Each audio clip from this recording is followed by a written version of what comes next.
નમસ્તે વાલા વિદ્યાર્થી મિત્રો. ધોરણ 11 ગુજરાતી વિષયમાં આજે હું બંસરી નાયક આપને સમક્ષ લઈને ઉપસ્થિત થઈ છું. લેસન નંબર 10 લઘુકથામાં બીજો પાર્ટ ઘ. જી હા વિદ્યાર્થી મિત્રો, અગાઉ આપણે લઘુકથામાં જે પ્રથમ ભાગ હતો એમાં ઠેસ જે લઘુકથા આપી હતી એના વિશે જોઈ ગયા. આજે આપણે જે લઘુકથાના વિશે ચર્ચા કરીશું અહીં એ છે ઘા. લેખક જનક ત્રિવેદી દ્વારા રચાયેલ આ લઘુકથામાં પણ ખૂબ જ પ્રતિકાત્મક ભાવનાથી જે શબ્દ પ્રયોગ આ કરવામાં આવ્યો છે ઘા.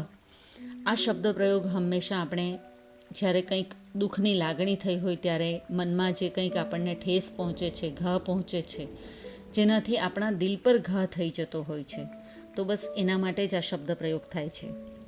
વિદ્યાર્થી મિત્રો, લઘુકથા જો એક વર્તુળ છે, જો એક સર્કલ છે, તો આ સર્કલનું, આ વર્તુળનું મધ્યબિંદુ જે છે એટલે કે સેન્ટર પોઈન્ટ જે છે તો એ આ શબ્દ છે. જી હા વિદ્યાર્થી મિત્રો, ઘા શબ્દની આસપાસ જ આ આખી લઘુકથા જે છે એ સર્વત્ર જગ્યાએ ફેલાયેલી રહે છે.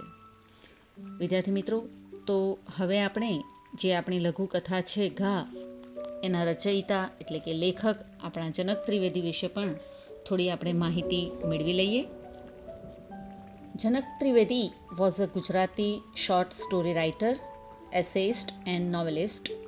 He was born on 10th June 1946 in Kothi, a village near Jasdan, Rajkot district in Gujarat. He was a station manager in Indian Railway at Bhavnagar division. He was also a good painter. He published his short story collection બાવળ, વાવનાર અને બીજી વાર્તાઓ in 1995.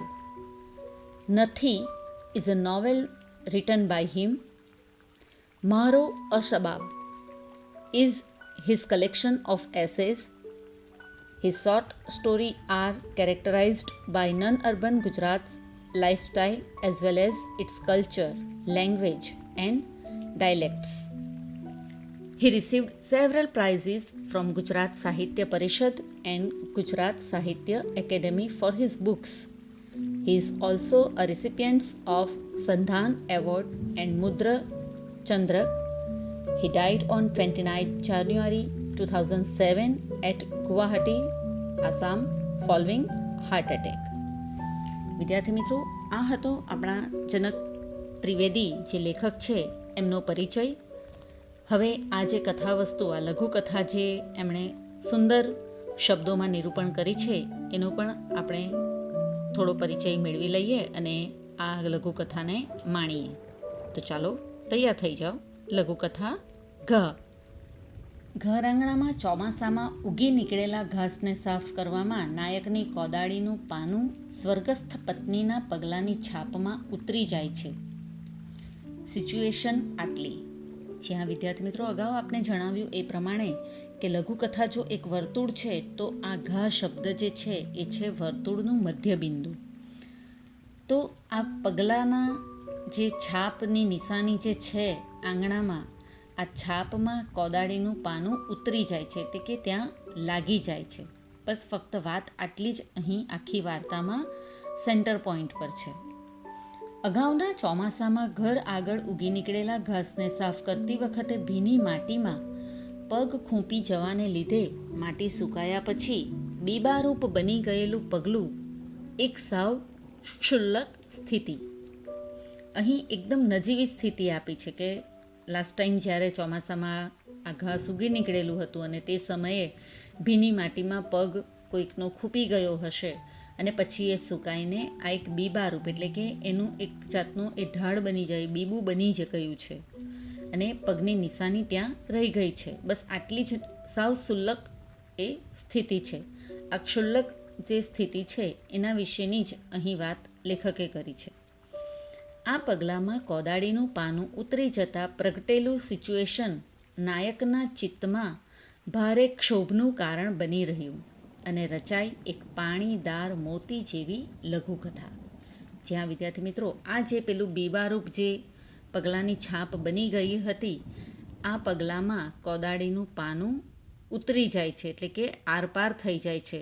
બસ આટલી જે situation થાય છે એ જે આ વાર્તા નાયક જે છે, એટલે કે આપણા લેખકના જે હીરો છે, એના ચિત્તમાં ભારે ક્ષોભનું કારણ, એટલે કે ખૂબ જ એ દુઃખદ કારણ બને છે. બસ અને એમાંથી જ આપણા લેખક જનક ત્રિવેદી એક પાણીદાર મોતી જેવી લઘુકથા રચી દે છે. તો જોઈએ હવે લઘુકથા ઘા.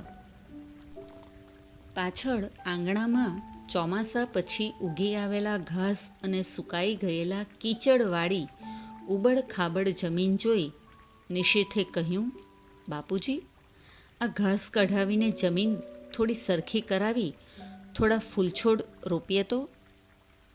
અહીં વિદ્યાર્થી મિત્રો, ચોમાસા પછી જે આપણા ઘરનું આંગણું હોય છે ત્યાં ઘણું બધું ઘાસ ને એવું તેવું ઉગી નીકળતું હોય છે. બસ એવી જ રીતે આ જે નિશીથ અને એના બાપુજી વચ્ચે જે વાર્તાલાપ થાય છે એમાં પણ એ જ વસ્તુ છે કે કીચડવાળી ઉબડખાબીડ જમીન થઈ ગઈ છે અને ઘાસ ઉગી નીકળી આવેલું છે.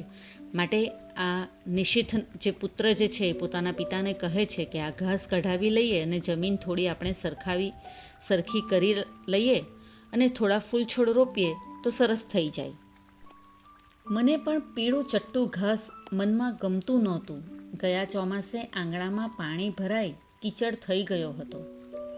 હવે અહીં આપણા વાર્તાના જે નાયક છે એ કહે છે કે પીળું ચટ્ટું ઘાસ ગમતું નથી. લાસ્ટ યર પણ જ્યારે આંગણામાં પાણી ભરાઈ ગયું હતું અને કીચડ એટલે કે કાદવ થઈ ગયું હતું. નિશીથની બાએ ફરિયાદ કરેલી, આ કીચડ ઉપર રેતી કાંકરીની ભરતી ક્યારે કરાવશો?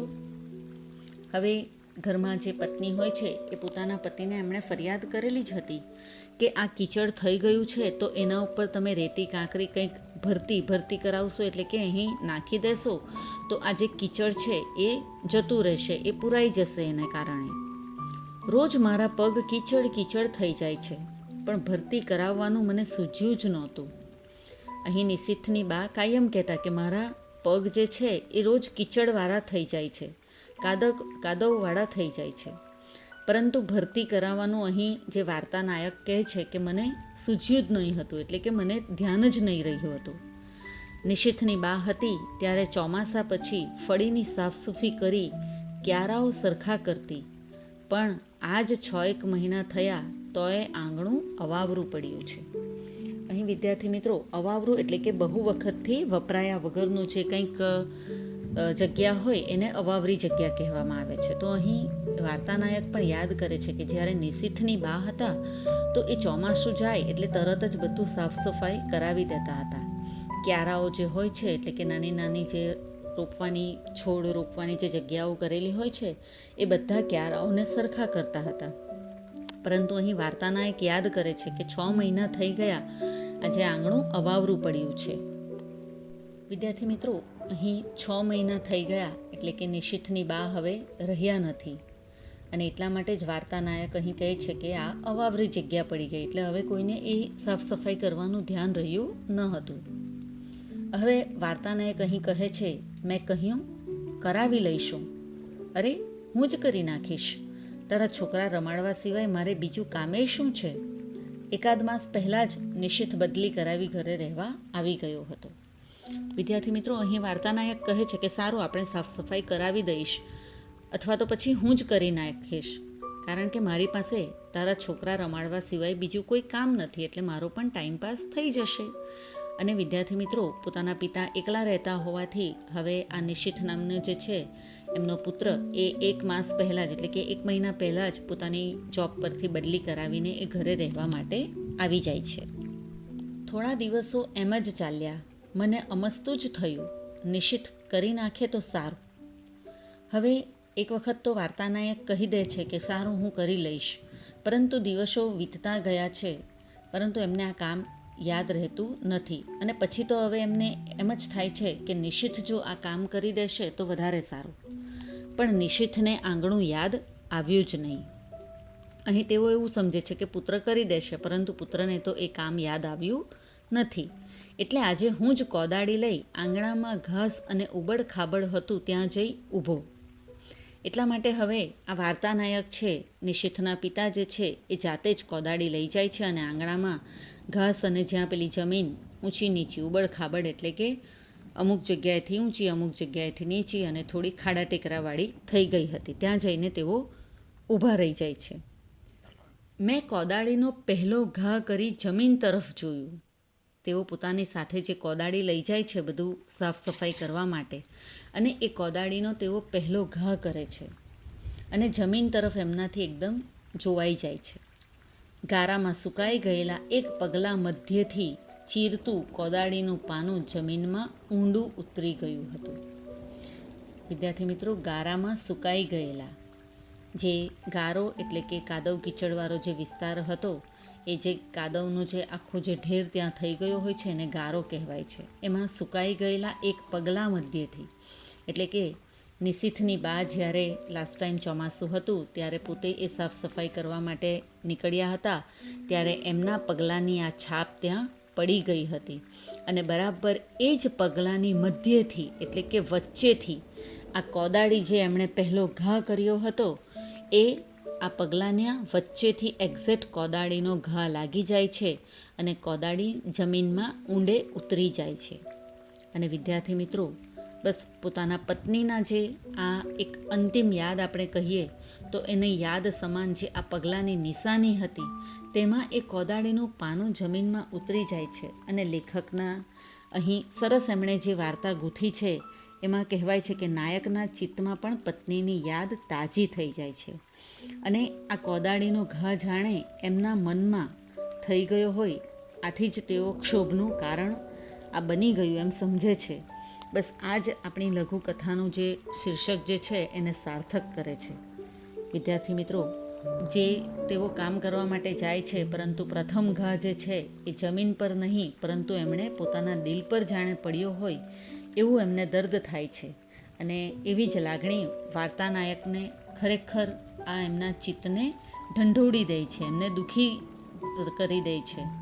તો વિદ્યાર્થી મિત્રો, આ જ જે આપણી લઘુકથા છે એના જે શીર્ષક સ્વરૂપે આપ્યું છે ઘા, એ ખરેખર તો જે એમના સ્વર્ગસ્થ પત્નીના પગલાંની છાપમાં જે પેલું કોદાળીનું પાનું ઉતરી જાય છે તે જ આ કથા વસ્તુને આખી વણી લે છે. અને અચાનક જ આપણા વાર્તાનાયક ભૂતકાળમાં એટલે કે પત્નીના સ્મરણમાં જતા રહે છે અને એમના ક્ષોભનું કારણ આ જે પગલું જે છે એ આવી જતું હોય છે અને તેઓ ખરેખર ખૂબ જ એકદમ દુઃખી થઈ જતા હોય છે. ભલે એ એમણે પોતાના અજાણતામાં આ કામ કરી દીધું, પરંતુ એમના મન તો આ પગલું જે હતું, જે પગલાંની છાપ હતી, એ તો જાણે એમના પત્ની જ એમના નજર સમક્ષ હોય એવું હતું. તો વિદ્યાર્થી મિત્રો, આ લઘુકથા અહીં જ આપણી સમાપ્ત થાય છે. જનક ત્રિવેદી લિખિત આ લઘુકથા, એમનો જે લઘુકથાનો સંગ્રહ છે સંચય, એ સંચયમાંથી આ વાર્તા લેવામાં આવી છે. ખૂબ જ ટૂંકી વાર્તા અને ખૂબ જ આપણા હૃદયને પણ સ્પર્શી જાય તેવી. તો વિદ્યાર્થી મિત્રો, આપ સૌ કોઈ લઘુકથા જે છે એને સમજી ગયા હશો. બસ એ જ આશા સાથે અહીં વિરમું છું. ફરી પાછા નવા ટોપિક સાથે આપણે જલ્દીથી મળીશું. ત્યાં સુધી બંસરી નાયકના આપ સૌને ખૂબ ખૂબ નમસ્કાર.